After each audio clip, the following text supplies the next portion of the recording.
ഇനി ആരൊക്കെ ഔട്ടായി? ഇതിൽ തമ്മിൽ ഭേദം തൊമ്മൻ എന്ന് പറയുന്ന പോലെ 3 ടീമിൽ ഒരു ടീമിനെ നമ്മൾ ഇന്നാക്കാം.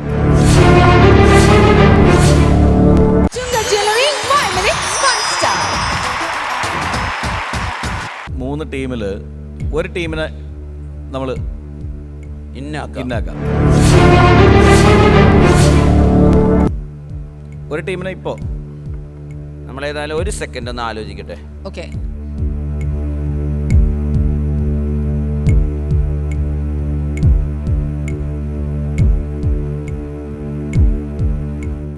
ഒരു ടീമിനെ നമ്മൾ ഇന്നാക്കാൻ തീരുമാനിച്ചിട്ടുണ്ട് ആദ്യം.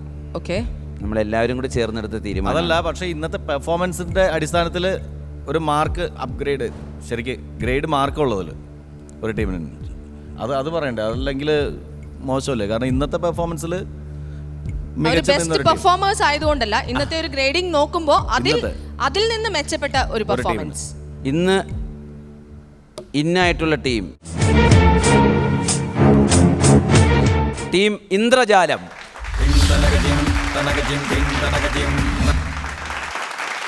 ഓക്കെ, അപ്പോൾ നിങ്ങൾ പറഞ്ഞ പോലെ തന്നെ അവർ മാത്രമാണ് കോൺഫിഡൻ്റ് ആയിട്ട് പറഞ്ഞിരുന്നത്. ഞങ്ങൾ റിഹേഴ്സൽ ചെയ്തേക്കാളും നന്നായിട്ട് സ്റ്റേജിൽ ഞങ്ങൾക്ക് തിളങ്ങാൻ പറ്റി എന്നുള്ളത്. ശരിക്കും നിങ്ങൾ തിളങ്ങി. നല്ല മനോഹരമായിട്ടുള്ള സ്കിറ്റായിരുന്നു. നിങ്ങൾ റിഹേഴ്സൽ ചെയ്തതിന് ആത്മാർത്ഥത കാണിച്ചതിൻ്റെ ആ ആത്മാർത്ഥത ഈ വേദിയിൽ ഞങ്ങൾക്ക് കാണാനും സാധിച്ചു. ഇപ്പോൾ എല്ലാവരും ഇന്നാണെന്നുള്ളതാണ് ശരിക്കും ആഗ്രഹം. എല്ലാവരും മനസ്സിൽ ടെൻഷനുണ്ട്. എല്ലാവരും ആർട്ടിസ്റ്റിലാണ്. ഇവിടുന്ന് അങ്ങോട്ട് ഞങ്ങൾ ഇന്നാതെന്ന് പറഞ്ഞ് പുറത്തോട്ട് ഇറങ്ങുമ്പോൾ നമുക്ക് വേറെ കാര്യത്തിൽ ടെൻഷൻ ഉണ്ടാവും. നല്ല സന്തോഷമുണ്ട്. അടുത്ത പോലെ ഞങ്ങൾ നന്നായിട്ട് ചെയ്യും. Okay, thank you so much team Indrajalam. Danger സോണിൽ അവസാന ഘട്ടത്തിൽ മുൾമുനയിൽ നിൽക്കുന്ന ടീം മാന്ത്രികവും പൂരവുമാണ്. ഇവർ ഔട്ടാവോ ഇന്നാവോ എന്ന് നമുക്കറിയില്ല. അതിനു മുമ്പ് ഇനി 2 ടീമുണ്ട്. അതിൽ നിന്ന് ഒരു ടീമിനെ നമ്മൾ ഇന്നാക്കും. ഒരു ടീമും കൂടി, അത് ഞങ്ങളുടെ 3 പേരുടെയും കൂടി തീരുമാനമാണ്. ഒരു ടീമിനെ കൂടി ഇന്നാക്കാം. പക്ഷെ അതിനു മുമ്പ് ഔട്ടാവുന്ന ടീമിന് നമ്മളൊരു ഗപ്പ് കൊടുത്തു വിടും. ഒരു മൊമെൻറ്റോ. മിസ്റ്റർ KS പ്രസാദ്, അദ്ദേഹം ആ ഒരു ഷീൽഡുമായിട്ട് ഇപ്പോൾ അവിടെ നിൽക്കുക.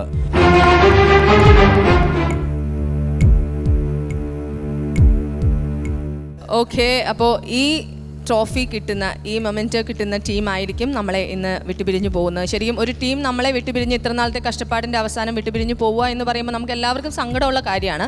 പക്ഷേ ആസ് എ ഒരു കോമ്പറ്റീഷൻ എന്ന് പറയുമ്പോഴത്തേക്കും ആരെങ്കിലുമൊക്കെ പുറത്തു പോയാലാണ് നമുക്ക് ഫസ്റ്റ് പ്രൈസും സെക്കൻഡ് പ്രൈസും തേർഡ് പ്രൈസും എല്ലാം കൊടുക്കാൻ പറ്റുള്ളൂ. ടീം പൂരം കിണർ സ്കിറ്റും മാന്ത്രികം ഓണാഘോഷ സ്കിറ്റുമായിട്ടാണ് വന്നത്. ഇതിൽ 2 കൂട്ടർക്കും ഉള്ള മാർക്ക് പെർഫോമൻസിൻ്റെ അടിസ്ഥാനത്തിൽ വളരെ നിസ്സാരമായിട്ടുള്ള മാർക്കാണ് ഇന്ന് വ്യത്യാസമുള്ളൂ. കാരണം ഗംഭീരമായി എന്ന് രണ്ടും നമുക്ക് അവകാശപ്പെടാൻ പറ്റില്ല. പക്ഷേ ടോട്ടൽ നമ്മൾ ടാലി ചെയ്തപ്പോൾ ആ മാർക്കിൻ്റെ വ്യത്യാസം എന്ന് പറഞ്ഞാൽ ഒരു 1, 2, 3 മാർക്കിൻ്റെ വ്യത്യാസം ഉണ്ട്. അങ്ങനെ വന്നിട്ട് ഇന്ന് നമ്മളുടെ ഈ 5 മിനിറ്റ്സ് ഫൺ സ്റ്റാർ എന്ന് പറയുന്ന മിമിക്രി ആർട്ടിസ്റ്റുകൾക്ക് വളരാനായിട്ട് ഒരു വേദി ഒരുങ്ങിയതിൽ ഇവിടെ നിന്നും വിട പറയുന്നത് ഞാൻ പറയുന്നില്ല, അത് നമ്മളുടെ ബിജുക്കുട്ടനെ ആ ദൗത്യം ഞാൻ ഏൽപ്പിക്കുകയാണ്. എന്തായാലും പ്രശ്നങ്ങളൊന്നുമില്ല. നാഷിക പറഞ്ഞ പോലെ തന്നെ എന്തോ നിസ്സാര പോയിന്റുകൾക്ക് മാത്രമേ പുറത്തു പോകുന്ന ആളുകൾ ഒരു ടീമുണ്ടെങ്കിൽ ഒരു 1, 2 ഇത് മാർക്കിൻ്റെ വ്യത്യാസമുള്ളൂ. അപ്പം ഞാനത് ഇനിയിപ്പോൾ അധികം ലാഗണില്ല. മാന്ത്രികമാണ് എലിമിനേറ്റർ. ടീം മാന്ത്രികമാണ് ഇന്ന് 5 മിനിറ്റ്സ് ഫൺ സ്റ്റാറിൽ നിന്ന് നമ്മളെ വിട്ടുപിരിഞ്ഞു പോകുന്നത്.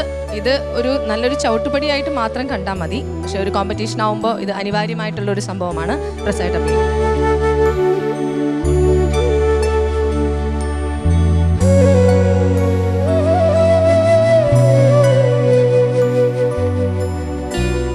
നിബുദാസ്,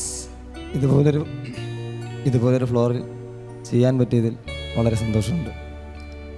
പിന്നെ നമ്മൾ ഒരുപാട് സഹായിച്ചിട്ടുള്ള നമ്മുടെ ഗ്രൂമർ ഷിബു കൊഞ്ചറ, പിന്നെ നമ്മുടെ പ്രൊഡ്യൂസർ, പിന്നെ നമ്മുടെ ജഡ്ജ്, എല്ലാവരോടും ഒരുപാട് നന്ദിയുണ്ട്. നിങ്ങളൊക്കെ ഞങ്ങളുടെ മനസ്സിലുണ്ട്, നിങ്ങളെല്ലാ ആർട്ടിസ്റ്റുകളുടെയും. കാരണം പെർഫോമൻസ് നിങ്ങൾ ഇന്ന് ഈ പ്രോഗ്രാമിൽ നിന്ന് ഔട്ടായി എന്ന് വിചാരിച്ചിട്ട് ആർട്ടിസ്റ്റ് വൈസ് നിങ്ങൾ ആരും ഔട്ടാവുന്നില്ല. അതെ അതെ. ഓക്കെ, അപ്പോൾ എല്ലാവിധ ആശംസകളും നേരുന്നു. എല്ലാ സപ്പോർട്ടുമായിട്ട് ടീമുകൾക്കുള്ള മറ്റുള്ള ടീമിനുള്ള സപ്പോർട്ടുമായിട്ട് നിങ്ങൾ ഇവിടെ തന്നെ ഉണ്ടാവണം എന്ന് ഞങ്ങൾ ആഗ്രഹിക്കുന്നു. എല്ലാവിധ ആശംസകളും. കൂടുതൽ പ്രോഗ്രാമുകൾ ചെയ്യാൻ സാധിക്കട്ടെ, കൂടുതൽ പ്രോഗ്രാമുകൾ ചെയ്ത് എല്ലാവരെയും ചിരിപ്പിക്കാൻ നിങ്ങൾക്ക് സാധിക്കട്ടെ. Thank you so much. Team Pooram എന്ത് തോന്നുന്നു ഇപ്പോൾ? തീർച്ചയായും ഈ നിമിഷം മുതൽ ഞങ്ങൾ മികച്ച സ്കിറ്റുകളായി പെർഫോമൻസുമായി ഈ വേദിയിലെത്തും. അപ്പോൾ ഡേഞ്ചർ സോണിലെത്തി, പിന്നെ ഇന്നാവണ്ടി വന്നു ഞങ്ങൾക്ക് വാക്ക് തരാനായിട്ട്. ഇനി ഞങ്ങൾ കൂടുതൽ കഷ്ടപ്പെടും, ഇനി ഞങ്ങൾ കൂടുതൽ പണിയെടുക്കുന്നു പറഞ്ഞ് ഇതൊരു നുണപറച്ചിലാണോ അല്ലെന്നുണ്ടെങ്കിൽ ആത്മാർത്ഥമായിട്ട് തന്നെ പറയുകയാണ്. ഡേഞ്ചർ സോണിൽ വന്നിട്ട് ഇന്നായതാണ് എന്നുള്ളത് ഇനി എപ്പോഴും മനസ്സിൽ വേണം. ഇത്രയും നല്ല വേദിയിൽ നിന്ന് നിങ്ങൾ വിട്ടുപോകുമ്പോൾ എന്തുമാത്രം വിഷമം ഉണ്ടാവും എന്നറിയാലോ അല്ലേ? നിങ്ങൾക്ക് ഇതുകൊണ്ട് കൂടുതൽ ബെനിഫിറ്റ്സേ ഉണ്ടാവത്തുള്ളൂ. അപ്പോൾ നമ്മൾ പ്രേക്ഷകർ കാണാൻ കൊതിച്ചിരിക്കുന്ന പോലെ, അല്ലെങ്കിൽ ഞങ്ങൾ ജഡ്ജസ് കാണാൻ കൊതിച്ചിരിക്കുന്ന പോലെ ഞങ്ങളെ കൂടുതൽ നന്നായിട്ട് ചിരിപ്പിക്കണം, നന്നായിട്ട് സന്തോഷിപ്പിക്കണം, കൈ നിറയെ മാർക്കുകൾ മേടിക്കണം. Okay, thank you so much. Chunga jewellery 5 Minutes Fun Starന്റെ എലിമിനേഷൻ റൗണ്ട് ഇവിടെ അവസാനിക്കുകയാണ്. ഒരു ടീം മാന്ത്രികമാണ് നമ്മളെ വിട്ട് പിരിഞ്ഞിരിക്കുന്നത്. പക്ഷേ എന്നാലും നമുക്ക് സപ്പോർട്ടായിട്ട് അവർ ഇവിടെ തന്നെ ഉണ്ടാവും. അപ്പോൾ വരും സ്കിറ്റുകളിൽ, വരും എപ്പിസോഡുകളിൽ കൂടുതൽ ചിരിപ്പിക്കാനായിട്ട് ഞങ്ങളെത്തും. ചുങ്ക ജ്വല്ലറി 5 Minutes Fun Starൽ എല്ലാവർക്കും good bye.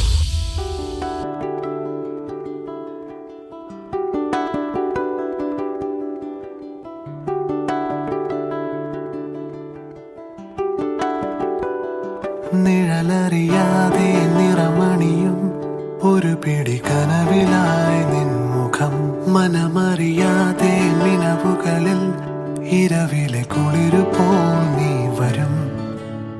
Costume courtesy Nadir Shah, Kidu, Palayam, Trivandrum. Costume courtesy Subi Suresh, much more, overbridge junction, Thiruvananthapuram. Costume courtesy KS Prasad, Kidu, Palayam, Trivandrum.